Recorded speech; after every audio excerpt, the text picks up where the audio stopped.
వ్యవస్థలో మార్పులు వస్తాయా లేకపోతే బీఆర్ఎస్ పార్టీ విధానాలే ఇప్పుడున్న కాంగ్రెస్ పార్టీ ప్రవర్తిస్తుందో తెలవాల్సిన అవసరం ఉంది. ముందు రోజుల్లో మనం వివరించవచ్చు. రేవంత్ రెడ్డి ధరణిని మార్చి భూమాతగా పేరు మార్పు చేశారు. మరి పేరు మార్పు జరుగుతుందా లేకపోతే పూర్తిగా మార్పు జరుగుతుందా అడుగుదాం. వెంకన్న గారు చెప్పండి, భూమాత అవుతుందా ఇంకేమైనా అవుతుందా? అంటే మొదటి నుంచి బీఆర్ఎస్ ప్రభుత్వం కేసీఆర్ 2018 జనవరి అసెంబ్లీ సమావేశాల్లో మాట్లాడుతున్నప్పుడు ఆయన ఈ భూ సమగ్ర సర్వే, భూ ప్రక్షాళన, LRUP కార్యక్రమాన్ని ఎంత సమర్థవంతంగా చేయదలుచుకున్నాడో ఆయన గారు చెప్పారు. అది దానికి పూర్తి విరుద్ధంగా అమలు జరిగింది. అయితే ఈ ధరణి వల్ల గతంలో ఉన్న కేసులు, భూ సమస్యలు పరిష్కారం కాకపోగా మరింత పెరిగినాయి.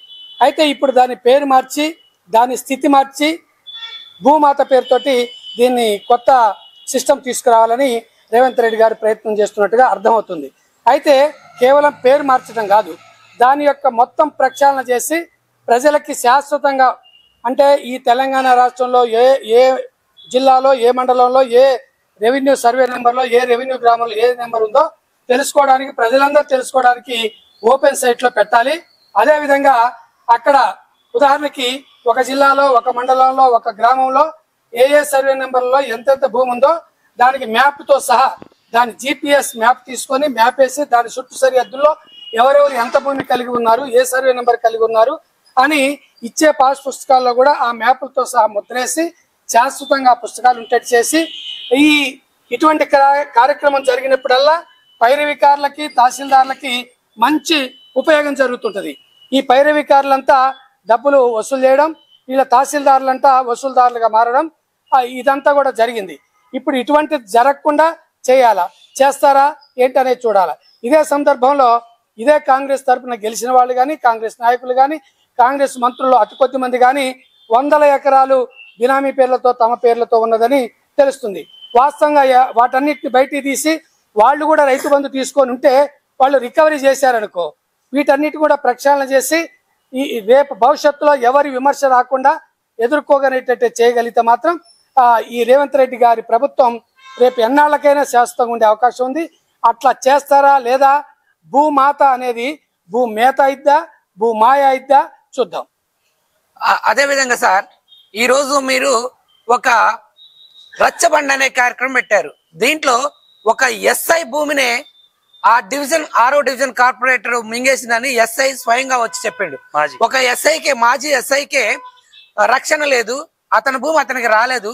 మొన్న ఒక వీడియోలో కూడా ఒక ఎమ్మెల్యే వాళ్ళ పొలం కూడా ఇదే విధంగా కాజేశారు, దిక్కులేకపోయిందనే క్రమంలో ఈ క్రమంలో ఇలా ప్రతి కార్పొరేటర్ ఇంతే చేసిందని చెప్పేసి అనేక మంది బాధితులు మిమ్మల్ని ఆశ్రయించారు. ఇటువంటి బాధితులకి మీరు చేతుగా నిలిచేందుకు సిద్ధంగా ఉన్నారా? అసలు ఈ రోజు జరిగిన దాని మీద మీ యొక్క వివరణ ఏంటి? ఈ రోజు ఖమ్మం నగరంలోని 6వ డివిజన్ లో ప్రజలు స్వచ్ఛందంగా రచ్చబండ చర్చా వేదిక, ఖమ్మం నగరంలో 6వ డివిజన్ లో అని చెప్పి ప్రజలు స్వచ్ఛందంగా 200-300 మంది వచ్చి అక్కడ చర్చించింది ఏంటంటే, అక్కడ కార్పొరేటర్ నాగండ్ల కోటేశ్వరరావు గారు అనేట ఆయన ఎక్కడ ప్రభుత్వ భూములు కనపడ్డా లేదు, వాగులు వంకలన్నింటిని కూడా ఇతరులకి మోసం చేసి అమ్ముకున్నట్టుగా, ఆ రోడ్లు వెడల్పు, ఆ కాలువలు వెడల్పు తీస్తే వాళ్ళు పోతారు, ఇప్పుడు ఏం చేయాలనే ఆందోళన స్థితి ఒకటైతే, అక్కడ పాండవుల గుట్ట అని చెప్పి అక్కడ పట్టాదారు అక్కడ ఉన్న ముదిరాజులకి వాళ్ళ పండుగ చేసుకోవడానికి ఇస్తే దాన్ని కూడా ప్రైవేట్ డాక్యుమెంట్లు క్రియేట్ చేసి ప్రైవేట్ పట్టా భూమిగా రెగ్యులర్ చేసుకున్నాడు. అక్కడ కరెంటు స్తంభాలని ఒక లైన్ నుంచి తీసేయడానికి తొలగించి ఇంకో లైన్ లో వేసుకొని ఇక్కడ తొలగించినందుకు ఖర్చు, అక్కడ వేసినందుకు స్తంభం ఖర్చు కొన్నట్టుగా ఇవన్నీ చూస్తే అక్కడ మొత్తం ఇవాళ 28 రకాల సమస్యలు అక్కడ వచ్చినాయి. ప్రైవేట్ డొంకల్ని, వాగుల్ని కూడా అమ్ముకున్నట్టు, చెరువు కట్టను ఆక్రమించినట్టు, అలుగును ఆక్రమించుకున్నట్టు వచ్చినాయి. ఇది ఖమ్మంలో చూస్తే మొత్తం 60 డివిజన్లలో కాంగ్రెస్ కార్పొరేటర్లు 10 మంది పోతే మిగతా 50 మందిలో దాదాపు 40 మంది అక్రమాలు చేసినట్టు, అందులో కీలకంగా ఒక 7-8 మంది మాత్రం ఇష్టారాజ్యంగా వ్యవహరించి తమకి ఎదురు లేదన్నట్టుగా వ్యవహరించి ప్రజల్ని భయభ్రాంతులకి గురి చేసినట్టుగా అర్థమవుతుంది. ఇప్పటికీ వాళ్ళు ఓడిపోయి చావచచ్చి ఉన్నప్పటికీ ఏమో అని ఆ భయ కంపిత నుంచి ఇంకా బయటపడలేదు. ఇటువంటి వాళ్ళకి అందరికి బాధితులకి ధైర్యం చెప్పి తోడుగా ఉండి వాళ్ళకి న్యాయం జరిగే విధంగా చట్టపరమైన సమస్యలు న్యాయం పొందడం కోసం సమాచార హక్కు వేదిక తరపున, మన యొక్క యూట్యూబ్ ఛానల్ తరపున వాళ్ళకి మనం తోడుగా అండగా అన్నలాగా ఉందామని తెలియజేస్తున్నాం. సింగరేణి ఎలక్షన్ల పరిస్థితికి వస్తే మా లిక్కర్ రాని పాపం లిక్కర్ అమ్ముకోవడానికి ఢిల్లీ పోయి అక్కడ తని తర్వాత ఇక్కడికి వచ్చిన లిక్కర్ రాని మేము ఎలక్షన్లో పోటీ చేయలేని ఒక మారు చెప్తుంది, ఒక మారు మేము పోటీ చేస్తాం. ఇంతకు అసలు పోటీ చేసే ఉద్దేశం ఉందా లేదా? చేస్తే గెలుతారా ఓడిపోతారా వీళ్ళు?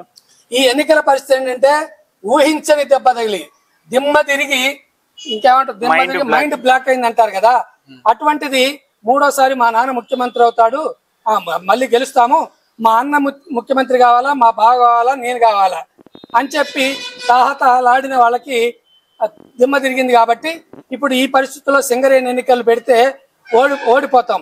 తర్వాత ఎవరు డబ్బులు పెట్టడానికి ముందుకు రారు, పెట్టిన డబ్బులు కూడా వృధా అవుతాయి, ఓటుకి 10,000 ఇచ్చినా కూడా వేసే పరిస్థితి లేదు, మన దొంగ డబ్బులు కాబట్టి అని ఎలక్షన్ లో పోటీ చేయము అని అన్నారు. చివరికి మళ్ళీ విమర్శలు ఎదుర్కొంటాం కాబట్టి పోటీలో చేస్తామని చెప్పి మళ్ళీ వచ్చారు. అంటే ఎప్పుడు ఏం చేయాలో వాళ్ళ బుర్ర పని చేయట్లేదు అనేది అర్థమవుతుంది. ఈ గందరగోళ పరిస్థితుల్లో ఇప్పుడు కాంగ్రెస్ చేయాల్సింది ఏంటంటే, పోయిన అసెంబ్లీ ఎన్నికల్లో సిపిఐ కాంగ్రెస్ పొత్తు కలిశాయి, ఇప్పుడు మళ్ళీ వేరుగా పోటీ చేస్తామని అక్కడక్కడ అంటున్నారు. అది నిర్ణయమో కాదో తెలియదు, త్వరలో జరగబోతున్నాయి. కాబట్టి ఇప్పటికైనా సిపిఎం పార్టీ కూడా ఆలోచించుకొని, కమ్యూనిస్ట్ పార్టీలు కూడా ఆలోచించుకొని, ఆ విధానాలు కావు కదా, కార్మిక సంఘాలు గెలవాలి కాబట్టి కాంగ్రెస్ కమ్యూనిస్టు కలిసి ఎవరికి కావాల్సిన స్థానాలు వాళ్ళు ఎంచుకొని, ముఖ్యంగా అక్కడ కాంగ్రెస్ బీజేపీ బీఆర్ఎస్ ని ఓడించాలని అనుకుంటున్నారు కాబట్టి ఎవరి విధానాలు వాళ్ళకే ఉంటాయి. ఈ ఎన్నికల వరకు మాత్రం ఆ రెండు బీఆర్ఎస్ బీజేపీని ఓడించి ప్రభుత్వ పరిపాలన మంచి జరగడం కోసం అటువంటి ప్రయత్నం చేయాలని ప్రజలు కోరుకుంటున్నారు, మనం కోరుకుంటున్నాం.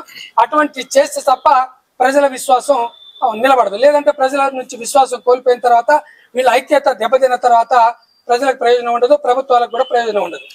అదేవిధంగా ఇంకో క్వశ్చన్ సార్, ఈ సింగరేణి సంబంధించి కారుణ్య నియామకాలు గాని, వారసత్వకు సంబంధించిన కొలువులు గాని ఇవ్వకుండా, స్థానికంగా ఉన్న నిరుద్యోగ యువతకి కొలువులు ఇవ్వకుండా వీళ్ళకి ఎవరైతే ముడుపులు చెల్లించారో వాళ్ళకు మాత్రమే ఇచ్చారని చెప్పేసి బలంగా వినిపించే వాదన. దీనికి సంబంధించి మళ్ళీ వీళ్ళని గెలిపిస్తే ఇప్పుడు ఎట్లయితే భూములు ఆక్రమించుకొని సర్వనాశనం చేశారో అలాగనే సింగరేణిని కూడా నాశనం చెయ్యరు అని కొంతమంది బలంగా వాదిస్తున్నారు.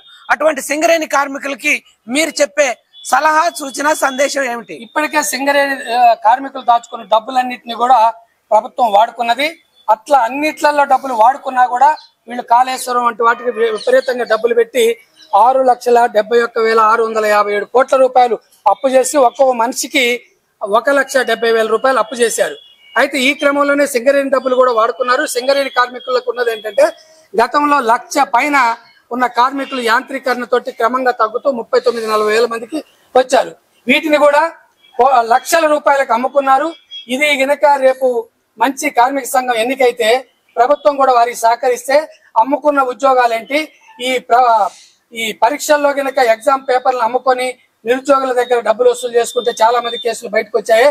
అటువంటిది బయటకు వచ్చే అవకాశం ఉంది. కాబట్టి ఈ ఎన్నికల్ని ప్రతిష్టాత్మకంగా ప్రభుత్వం రేవంత్ రెడ్డి గారు తీసుకొని వాళ్ళ ఏఐసిసి కూడా నచ్చజెప్పి మంచి నిర్ణయం తీసుకొని గెలవాలని కోరుకుందాం.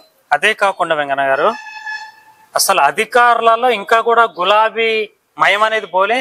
ఏ అధికారులు చూసుకున్నా చివరికి కుర్చీలు కానీ చూసుకునే ఖర్చీపులు కూడా గులాబీమయమే.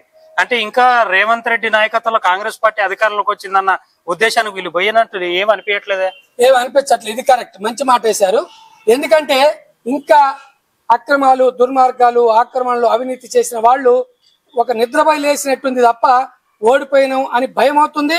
ఆ పరిస్థితి అట్లే, ఏదో సామెత ఉంటది కదా, ఎక్కడో పుండైన గుణం మారదు అన్నట్టుగా. అందుకని వీళ్ళు ఇంకా అదే భ్రమల్లో ఉన్నారు. ఇక్కడ ఖమ్మంలో కానీ రాష్ట్రంలో కానీ చూస్తే వాళ్ళ చర్యలు అదే విధంగానే. ఉదాహరణకి ఖమ్మంలో మీరిద్దరే ఒక మైనింగ్ ఆఫీసు పోయినప్పుడు ఆ మైనింగ్ ఆఫీసర్ జిల్లా అధికారి సీట్ వెనకాల ఇంకా గులాబీ మెత్తటి కంట ఉంది కదా, మీరు చూసేసరికి ఉరుకులు పెట్టుకుంటా తీసాడా లేదా? అలాగే ఖమ్మం టౌన్ ఏసీపీ ఆఫీస్ కి నేనే మా మిత్రుడి ద్వారా ఒక దరఖాస్తు పంపిస్తే అసలైన వాళ్లే రావాలా, మేము దరఖాస్తు ఇట్లా తీసుకోమన్నారట. ఏమంటే ఫోన్ లో మాట్లాడించమని చెప్పాను, మాట్లాడినారట. మాట్లాడకపోతే స్పీకర్ ఫోన్ పెట్టి ఆయన వినపడేటట్టుగా పెట్టు అని స్పీకర్ ఫోన్ లో, ఏమయ్యా మీ ఏసీపీ గారు ఇట్లా తీసుకోవద్దని అన్నారా? ఇంకా మీరు పువ్వాడ అజయ్ కుమార్ భ్రమల నుంచి వదలలేదా? ఇది టీఆర్ఎస్ ఆఫీసా? మీ సంగతి చూస్తా అనేసరికి మళ్ళీ పిలిచి రా అమ్మో ఇదంతా కాదు కానీ మీ ఎట్లియాలను అట్లా సమాధానం ఇస్తారట. అంటే ఇంకా గుణం మారలేదని అర్థమవుతుంది. అట్లాగే ఖమ్మం అర్బన్ ఆఫీసు కూడా పాండురంగాపురం ఖానాపురం హవేలీకి సంబంధించి అక్కడ 6వ డివిజన్ లో అక్రమాలు జరిగినాయి అని చెప్పి అక్కడ సమాచారం కోసం అట్లాగే 58, 59 డివిజన్ కోసం మొత్తం 18 దరఖాస్తులు ఆర్టీఐ కింద పంపిస్తే ఆ సమాచార దరఖాస్తు తీసుకోవడానికి నిరాకరించాడు అక్కడ ఎంఆర్ఓ డిటి ఇన్వార్డ్ వాళ్ళు వచ్చి మేము తీసుకోమన్నారట. ఎమ్మట నేను ఆర్డీఓ ఫోన్ చేసి ఇంకా పువ్వాడ మనుషులుగానే మీరు ఉన్నారా, అధికారులుగా ఉన్నారా, ఎట్లుంది పరిస్థితి అని అంటే అట్లా అన్నాడు. అట్లా కాకపోతే మాట్లాడంటే వెంటనే ఫోన్ పెట్టేక ముందే మళ్ళీ అటు నుంచి ఫోన్ వచ్చింది, వెంటనే తీసుకున్నారు.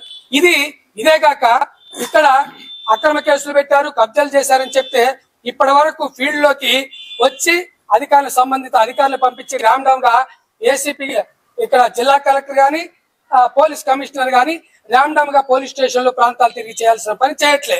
ఎందుకు చేయట్లేదంటే వాళ్ళు చేయకూడని చేయరాని ఏయో చేశారు, అక్రమాల్లో ఇరుక్కున్నారు కాబట్టి ఏం చేయాలో తెలియని గందరగోళ పరిస్థితిలో ఉన్నారు. నిన్ననే పొంగిరెడ్డి శ్రీనివాసరెడ్డి గారు కూడా వీళ్ళని ఎక్కడికి ట్రాన్స్ఫర్ చేయమని స్పష్టంగా చెప్పారు. చేయకుండానే వీళ్ళని అందరినీ గ్రామాలు వదిలించేటట్టు చేసి వీళ్ళని దోషులో ప్రజలు నిలబెట్టేటట్టు చేయాలని, ప్రజలకు మంచి పరిపాలన అందించాలని మనం అందరం కోరుకుందాం. అందుకోసం మనం కృషి చేద్దాం.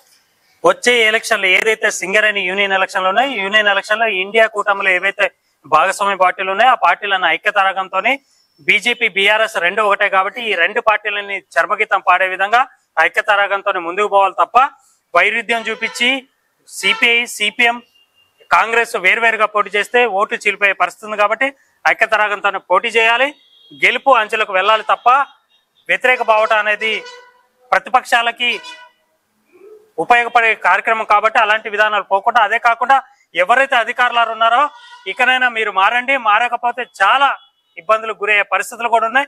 రాష్ట్ర మంత్రులు అనేక విధాలుగా చెప్తున్నా మీలో మార్పులు జరగట్లేదు కాబట్టి ఇవన్నీ విధానాలకి త్వరలో చర్మగీతం పాడటానికి కూడా గవర్నమెంట్ సిద్ధంగా ఉంది. కాబట్టి మీలో మార్పు తెచ్చుకొని సుపరిపాలన అందించండి, న్యాయబద్ధంగా ఎవరైతే సమస్యలు ఉన్న సమస్యలు తెచ్చాలని మా యొక్క ముగ్గురి విజ్ఞప్తి, ప్రజల యొక్క విజ్ఞప్తి.